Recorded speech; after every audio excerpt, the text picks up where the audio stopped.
Well, good morning everybody, and welcome back to another video. This is the Shelf Stable Kitchen. Today I've got a video that I recorded for you last week. I just didn't complete it, and I wasn't really fully confident that I should actually even upload the video, but I decided why not. I put a lot of time into creating what I'm going to show you today. So what I have for you today is clotted cream. Now, I first learned about clotted cream just last week watching one of my favorite YouTubers, Rhoda Stone. I love how innovative she is. She always manages to find different ways to use shelf-stable ingredients, and she does have a few tricks and tips up her sleeve as well. So I do absolutely look forward to her videos each evening. But she made a clotted cream and she used it in some mac and cheese, and it got me thinking and wondering and all of those things as to, well, I wonder what else we could use clotted cream for. And in fact, I was more intrigued as to how it really tasted, because it just had this kind of weird appearance and it took a rather long time and I wasn't quite sure, but I thought everything is worth trying one time. So I'm going to show you how to make the clotted cream. Now, the video was recorded at 4:30 in the morning. I had started it earlier the day before. Wednesday morning I started it. It took 12 hours. I put it in the refrigerator overnight. So when I woke up Thursday morning to get Amada ready for work, I took it out of the refrigerator and this is what it looked like. So before I get into that video, I want to show you what it looks like now. So it's been almost a week since I finished it, and we've been kind of munching on it. We ate all the scones. I had it on some biscuits, and Amato kind of went through a loaf of bread over the weekend. He's been really enjoying it too. But I have a lot left. This is what it looks like. I used 2 cups of heavy cream. I put it in an 8x8 baking dish, put it in the oven for 180 degrees for 12 hours, took it out of the oven, let it come to room temperature, and then I put it in the refrigerator overnight. And then the next morning I had clotted cream. You're gonna see what it looks like as soon as I pull it out of the refrigerator in just a minute. But this is what it looks like after I have mixed it together.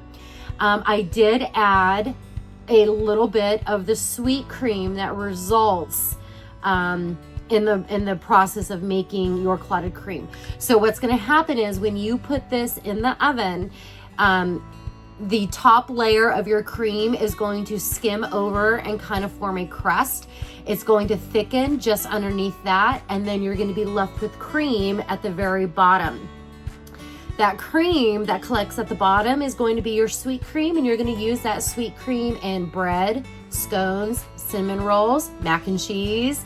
Use it in fettuccine alfredo. Use it in place of cream, heavy cream, half and half, or milk. You won't be sorry. It's absolutely delicious. And then resulting is this nice, thick, almost like a whipped cream consistency, and it's just absolutely divine. Now, if you were to eat it just like this, it would taste like whipped butter with a little nuttiness. But if you add it to something sweet, like on top of a scone with some strawberry jam, blueberry jam, whatever kind of jam you like, and you put this on top, you are looking at a rich and decadent treat. I promise you.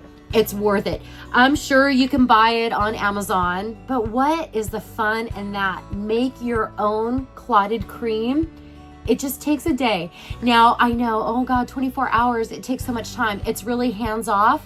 All you're doing is letting it cook in the oven for 12 hours and then cooling in the refrigerator for 12 hours. You literally don't have to do anything. And if you're worried about the power consumption, don't worry about the power consumption. It's not gonna wear out your heating coils. It's not gonna do any of that stuff. Try it at least one time. What I really want to know though is how it freezes.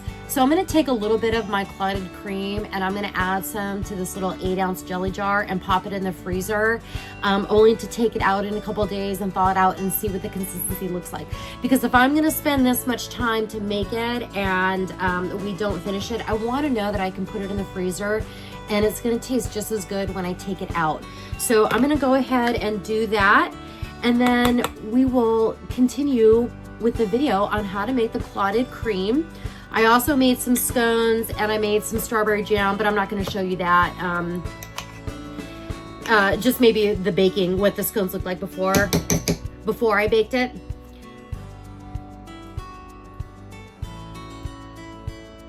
It's so good. It's so good. I promise you're gonna love it. Okay, I'm gonna get this in the freezer and you guys are gonna watch my video. Okay, this is the clotted cream that I made yesterday. I started yesterday morning around 6. I used 2 pints of cream. I put it in this glass casserole dish. I put it in an oven at 180 degrees for 12 hours. I let it come to room temperature and then I stuck it in the refrigerator overnight. So now it is Thursday morning around 4:30 and this is what it looks like. I'm going to put the cream, the liquid cream, into this pint-sized jar here, and then I will get all of this clotted cream into a bowl and I will show you guys what it looks like. Sorry about the shadow.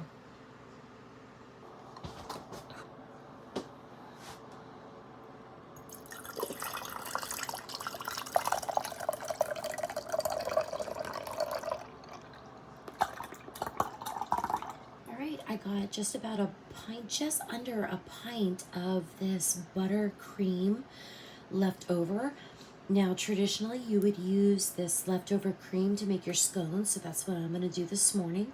And I'm going to make some strawberry jam with some strawberries that I had in my freezer. This is what it looks like after I've already drained all of the buttercream off. And this is the cream that's left over.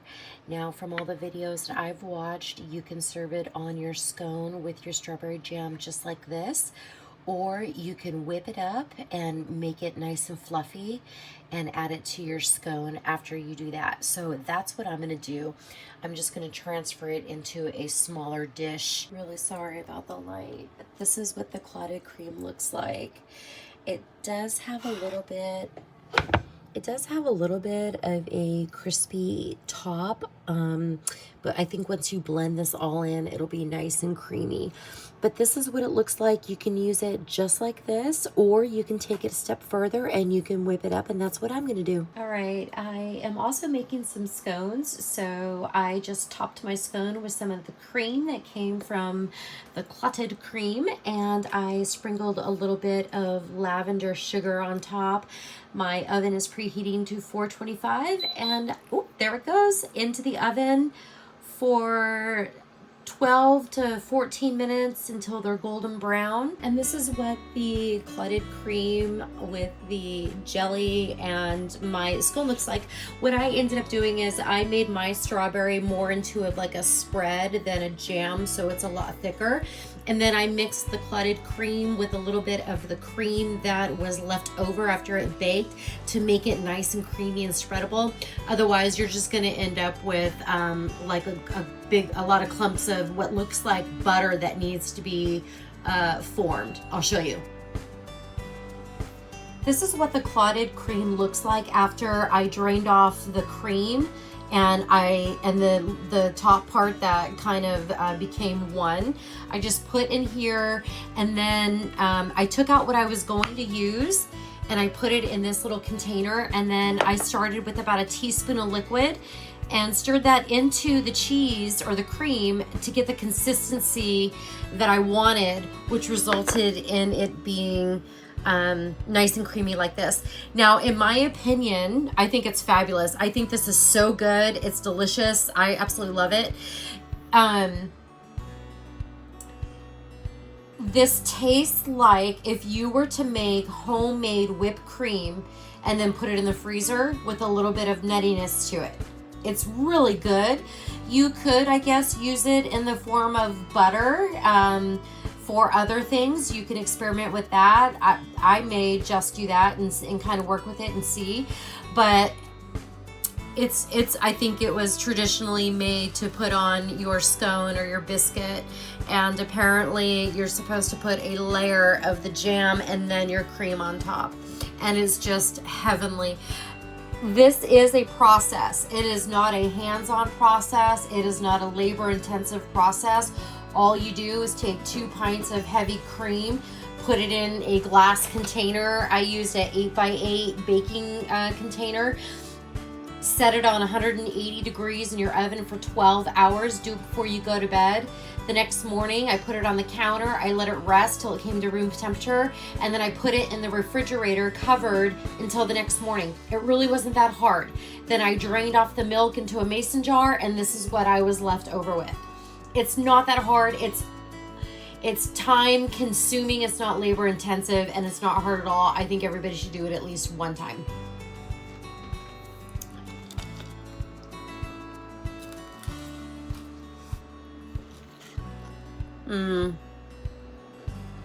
You have to try it.